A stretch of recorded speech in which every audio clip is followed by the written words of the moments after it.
What's going on, everybody? What's going on? I'm back with another video, and this one's called Enter the Secret World of the Freemasons. Let's get into it. Let's find out what the Freemasons is about. Let's find out what's going on, folks.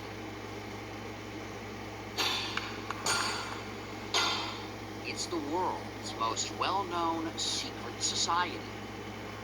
Rich with symbols and ritual, it's a source of legends, parodies, Who controls the British crown? Who keeps the metric system down? We do. We do. and conspiracy theories. Because so much organized crime uses the Masonic secret system and the good old boy network to be able to get away with murder. And I mean murder. Welcome to the world of Freemasonry. True or false, the Masons are a secret society.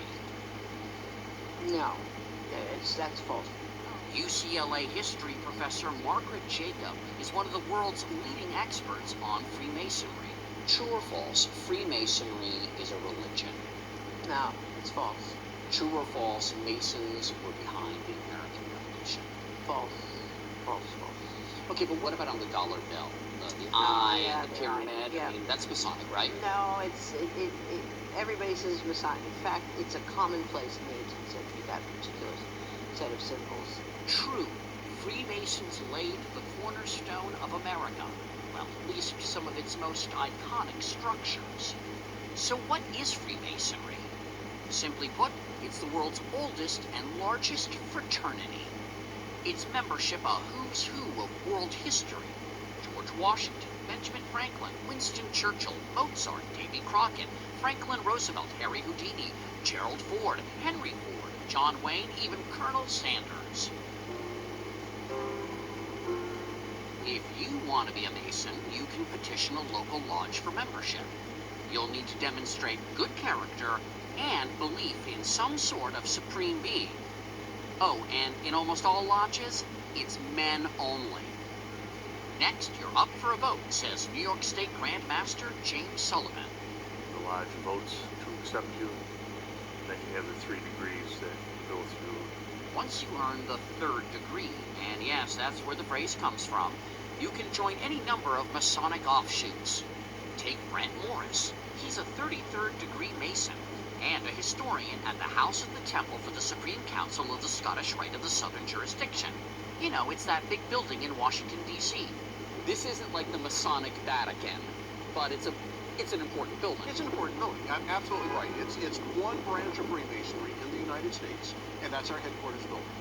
Inside, the Temple Lodge room is a stunner. And downstairs, there's this. This is the flag that Buzz Aldrin took to the moon with him. This flag, Supreme Council 33 Southern Jurisdiction, That's went it. Went to the moon. Wow. Now, if tiny hats and small cars are your thing, then there are the party animals of Freemasonry, the Shriners. You may know them better for their 22 children's hospitals, where patients don't have to pay a cent. The Masons are philanthropic. They reportedly donate $2 million to charity every day. Freemasonry began in medieval Europe as a guild for stonemasons, but lived on as a social organization. 1770. The first Grand Lodge is created in London. And now there are many men in these lodges that are not associated with the trade organization. They're gentlemen Masons. They're not stonecutters. They're not stonecutters. And so something has happened. A modern fraternity has been created. It wasn't long afterward that the conspiracy theories began. All these men with different neighborhoods, different professions, meeting in the cafe, breaking bread together, doing rituals. What could this be? So the response on the part of the authorities was, oh my God, this is a conspiracy. And so in 1738, Pope Clement XII issued the Catholic Church's first decree against Freemasonry, and it still applies today. In the U.S., Freemasonry flourished until its secrecy made it the object of suspicion here, spawning America's first third party, the Anti-Masonic Party. It elected 8 congressmen, but lost the 1828 presidential election to Andrew Jackson, a proud Mason. Let us pray. Today, Freemasonry has about 1.3 million members in the U.S., down from 4 million in 1959. Oh God, Heavenly Father, the supreme architect of the universe.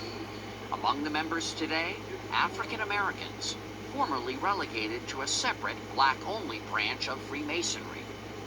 And then there are members like those in Colonial Lodge number 1821 of Washington, D.C. Most of them are in their 20s, and some attracted to Freemasonry by Dan Brown novels and movies like National Treasure. They formed a new brotherhood called the Freemasons in honor of the builders of the Great Temple. Who here was sort of drawn by the mystery? I mean, I think that's part of it. I think it's all. I think it's a combination of history, tradition, and mystery as well. You know there's ritual, but you don't know what it is. Exactly. That's alluring. Yeah. I mean, that's the reason people join Freemasonry and not the Rotarians. So what about those secrets? What would happen if I found out the secret handshake and I weren't a Mason? Nothing. You wouldn't have to kill me? We might take you out and buy you a beer. The secrets of a Mason represent my integrity as a man. I took a promise that I would not tell you what the secrets of a Mason are. I didn't take a promise that I would care if you know what they are. Also a big secret, the meetings. No non-Masons or cameras are allowed, but St. John's Lodge number 1 of New York City agreed to give us a glimpse of one. For meetings, Masons dress up in their Sunday best, and just like the original stonecutters, wear aprons. At the center of any lodge room is an altar. And all the activities of the lodge take place about the altar. Piers Vaughn is the lodge master. Would people talk about religion here in a meeting? Absolutely not. There are certain subjects which are prevented from discussing within the lodge, and religion is one, politics is another. Religion and politics. Someone said that Masons were raised right. Yes. And then there are the ceremonies. Each one teaches a moral lesson related to the legend of one Hiram Abiff, the architect of King Solomon's Temple. They can be a little unusual, as pointed out in this recruitment video. Even while blindfolded, try to concentrate on what you are asked, what is said to you, and what is happening around you. Everything will be explained to you in later sections of the degree. When a candidate comes into the door, he's blindfolded because symbolically he's in a state of darkness, because Masonry is all about moving from darkness into solid light. That it's about being unenlightened and then enlightened? That's right. As for what happens after that, well, that's a secret.